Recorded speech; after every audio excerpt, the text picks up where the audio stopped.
2025年1月24日8天日本仙台新春之旅。我哋早上乘坐8點15分飛機到仙台機場，航程4小時15分鐘，2點10分到達 Times Car 租車公司，在 counter 打電話找職員接我哋去取車，等咗大約10分鐘就上接駁巴士，車程5分鐘就到取車處登記。他們接待的日本人也懂簡單英文溝通，可以不用翻譯軟件。我哋今次預訂了 Toyota Yaris， 但最後給了3系萬事得，但車尾箱都幾大，可以放到2個中行李加1個細行李加2個背囊。下午2點40分出發，直接到拿須酒店 check in。下午5點50分到達深之峰拿須酒店，這裏逗留2晚1泊2食。上年4月份和朋友入住過這一間酒店，今次第2次和子女來，我哋選擇了榻榻米房間，房間夠大，共4位入住都幾舒服。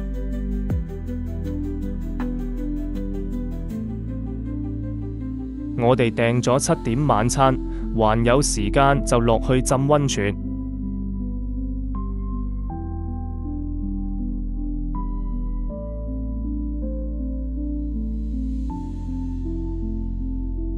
哇！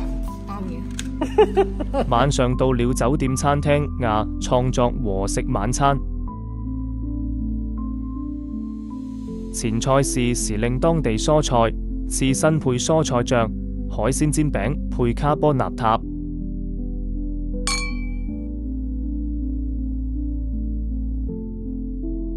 主菜有意大利扁麵條，佐成熟番茄醬，瑪格麗特羅馬風味薄餅，裹4種起司蜂蜜的羅馬風味薄餅，香煎扇貝配橄欖油，那須純混烤豬肉和紅酒燉牛肉搭配高原蔬菜，最後甜品有焦糖燉蛋及時令水果。完成了第1天行程。第2天早上先去溫泉才早餐，位於酒店頂樓的風呂大浴場有桑拿設施，風呂池可俯瞰拿須連峰的落日餘暉同黃素田野的晨曦。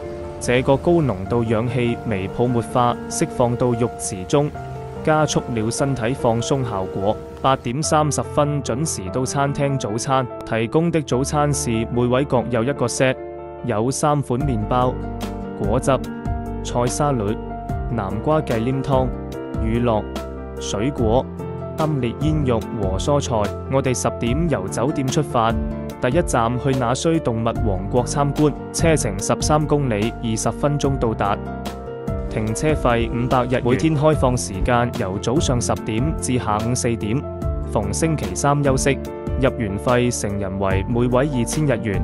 注意，冬季價錢會便宜些，營業時間也有不同。前往之前最好參考官方網站。拿須動物王國位於木縣的拿須高原，與動物們距離很近，幾乎可以觸控到，是動物園的魅力所在。這就是北極狼在園內活動的地方，特徵身體很結實，個子很高，為了在寒冷中也能保持體溫，鼻口很短，耳朵也很小。當天星期6入場的遊客主要是日本人，人流也不少，氣溫在2到5度，可以走入熱帶雨林取暖一下，繼續欣賞其他動物。赤鹿野豬體色如其名是紅褐色，特徵是耳朵長長的防毛和背部正中線的白色線條。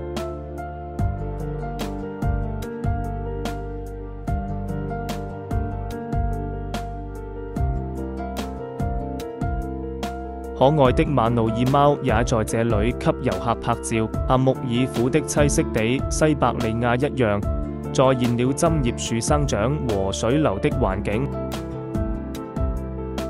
另一邊熱帶雨林看到的就是小貓巷，環境結合仿木、瀑布、二等景觀造型再現，盡可能消除人與動物之間的障礙的室內設施。它們有着鋒利的指甲，擅長爬樹，因為拇指根部附近有被稱為種子骨的骨突起，所以可以握住東西吃。賓特龍棲息在森林裏，主要在樹上生活，白天經常睡覺，從傍晚到晚上活動。跟住行咗去距離不遠的企鵝村，近距離觀察企鵝和海豹，不僅可以近距離觀察紅寶企鵝、海角企鵝、真桃企鵝。另外，還有國內動物園中唯一只有納粹動物王國才能看到的自知鳥柏芬。芝麻海豹夫妻在4月交配，大約15到16個月，在水上會生出 BB， 哺乳期是2到3週。BB 出生時被白色的毛髮包裹住，在流水上是保護色。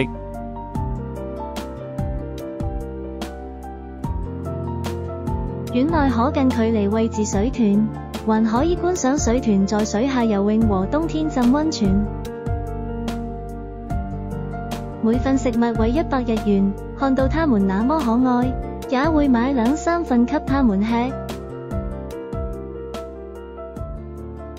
離園門口之前也遇到這一隻羊駝山，也可在餵飼食的同時與動物互動拍照。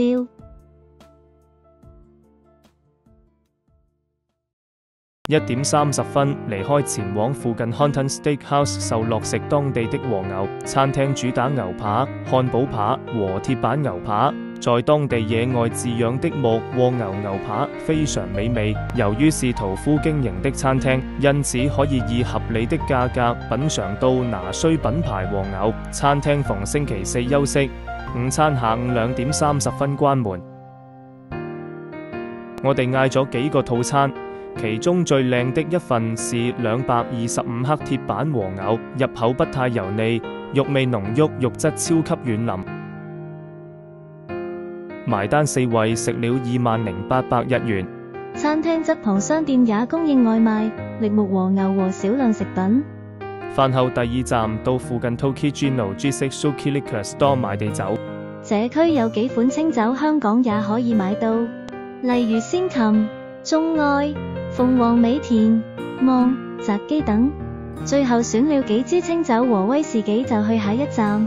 第3站用了5分鐘車程就到拿須彩繪玻璃美術館，這個是用五官感受的博物館，坐落在綠色庭園中。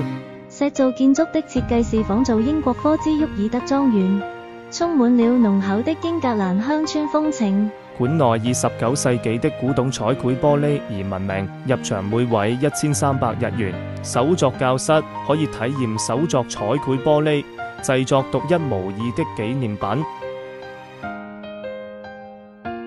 禮拜堂定期舉辦骨董音樂盒及風琴演奏，一邊聆聽優美的旋律，一邊凝視住從彩繪玻璃灑落的柔和光線。第4站到了附近 Nasu Teddy Bear Museum 參觀，在停車場步行3分鐘左右就到。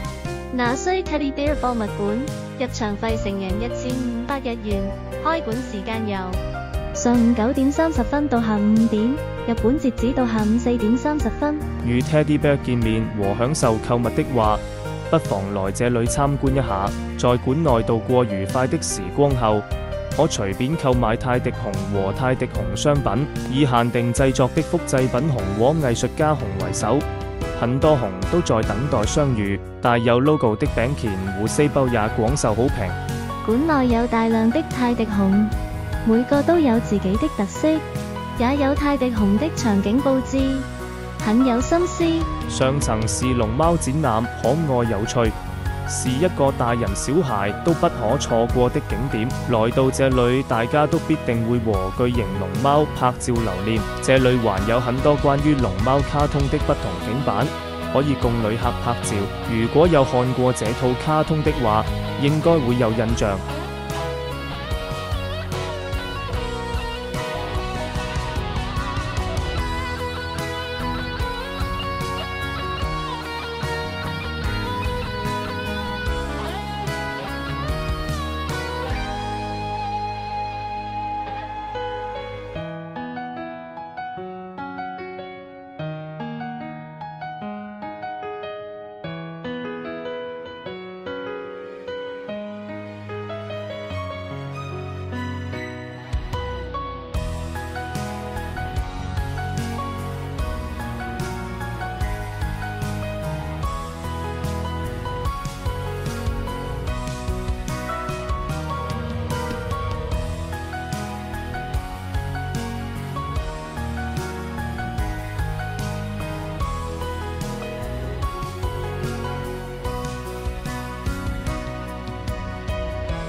參觀完上層龍貓展廳，就會經過這一個 Teddy Bear 工作坊。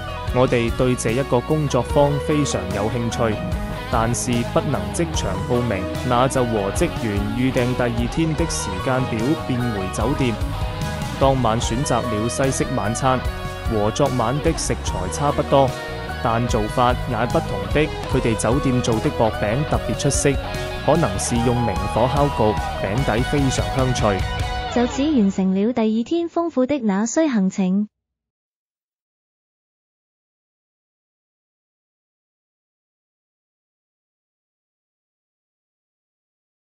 第三天早上7點，那須森之峰酒店房外的景色。早餐後9點出發，附近 Teddy Bear Museum 工作坊。我哋在這裏製造屬於自己的 Teddy Bear Baby。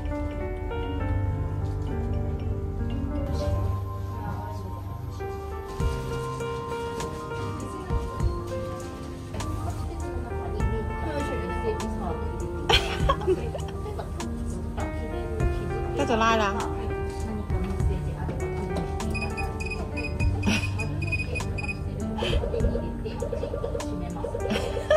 好笑，好想要點？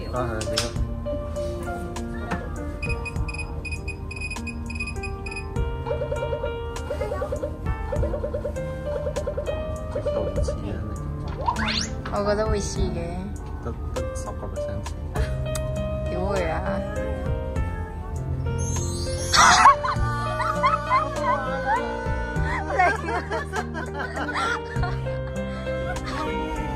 我拖肥啊，肥仔啊，啱啱出世就要減肥啊，超重啊，230g啊！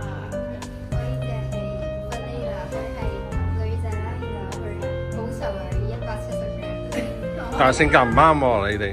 跟住我同佢有99%，我係0。完成後，往昨天的地走再入貨，帶返香港。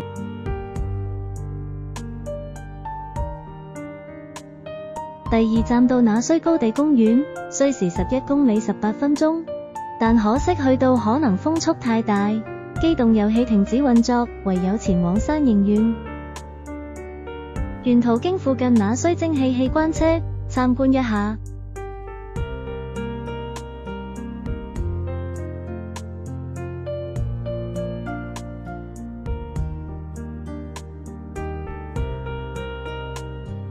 我哋逗留咗15分鐘，就繼續前往山形縣，路程191公里，2小時26分鐘，揸咗大約1個鐘頭左右，就在這個休息站吃中午飯。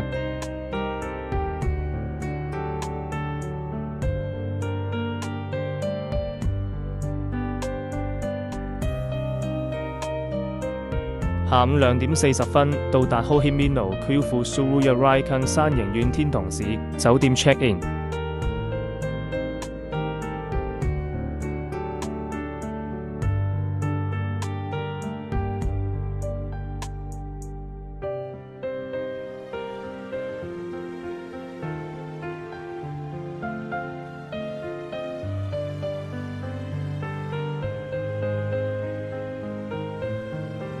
第4站到 SPAL Yamagata 購物商場 shopping。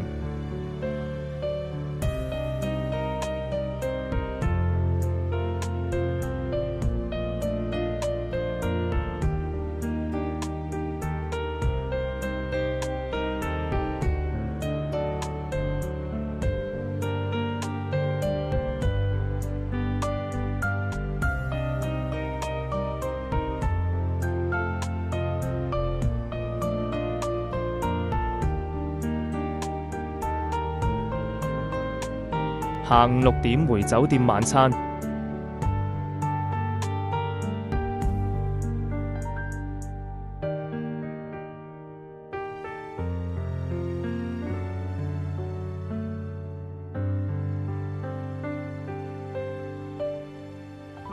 對，好啊。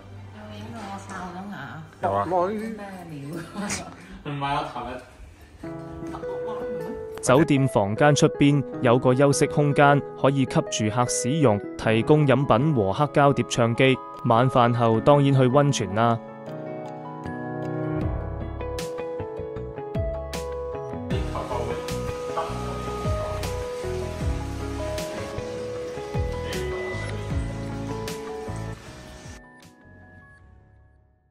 第4天早上8點到酒店餐廳食早餐，安排的位置也和昨天晚上相同。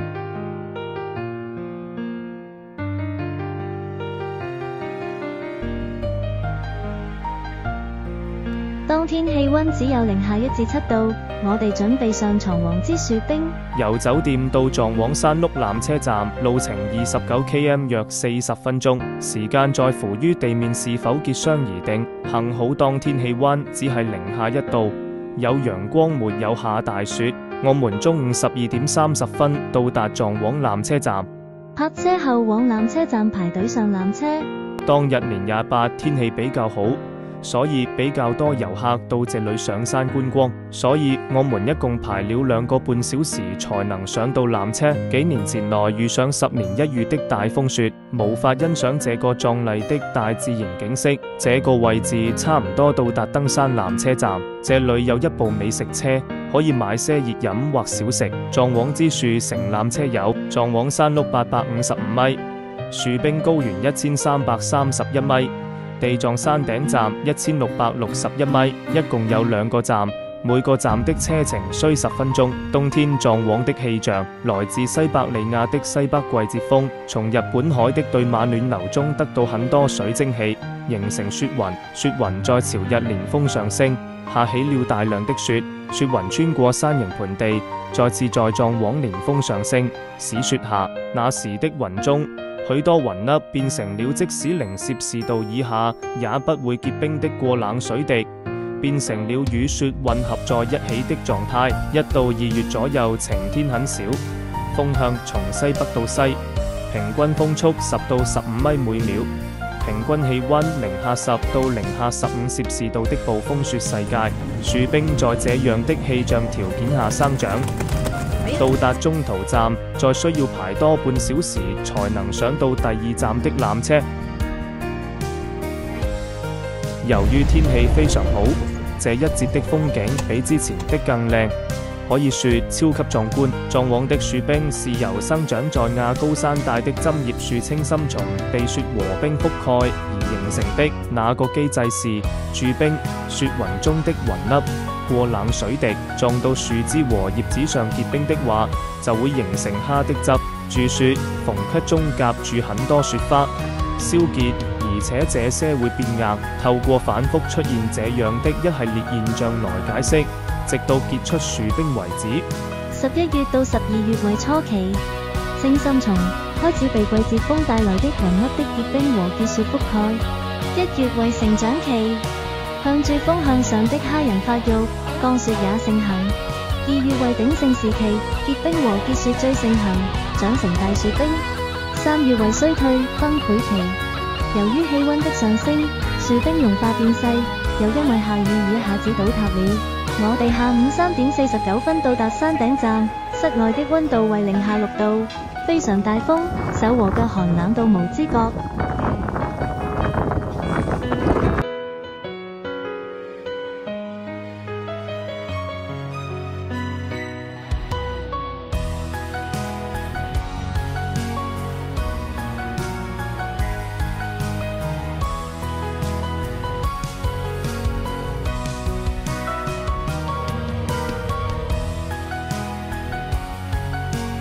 呢個位置影到太陽日落和登山纜車，風景簡直令人歎為觀止。到處都是遊客拍照打卡的位置。那麼好的天氣實在不是成日遇到。我哋喺室外逗留咗20分鐘就回程下山，因為實在太凍了，下山也需要輪候大約80分鐘才上到纜車。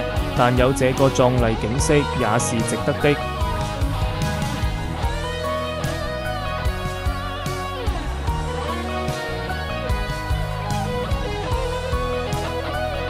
下午5點30分到達山腳取車前往晚餐，有黃山屋至炭火肉極 Hanari， 路程16公里，26分鐘到達，位置在山形 JR 站，步行5分鐘就到。當日我哋只係 walk in， 佢哋安排了2樓的房間，主要我們是食燒肉，我哋點咗好多不同部位的和牛，最好食當然係牛舌，加上係用秘長炭燒，特別好食。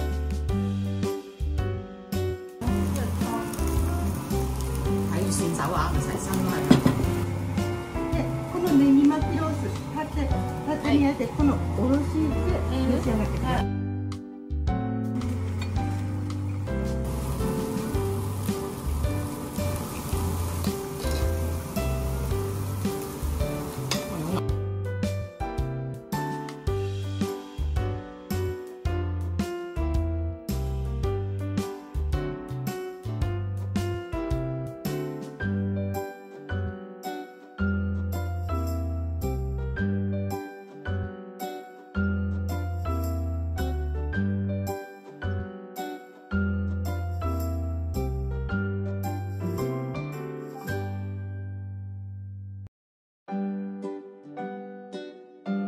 呢餐我哋4人一共點咗30樣嘢，埋單一共51,880日元。食到咁飽，當然去咗隔離藥莊行下之後，再返酒店浸溫泉。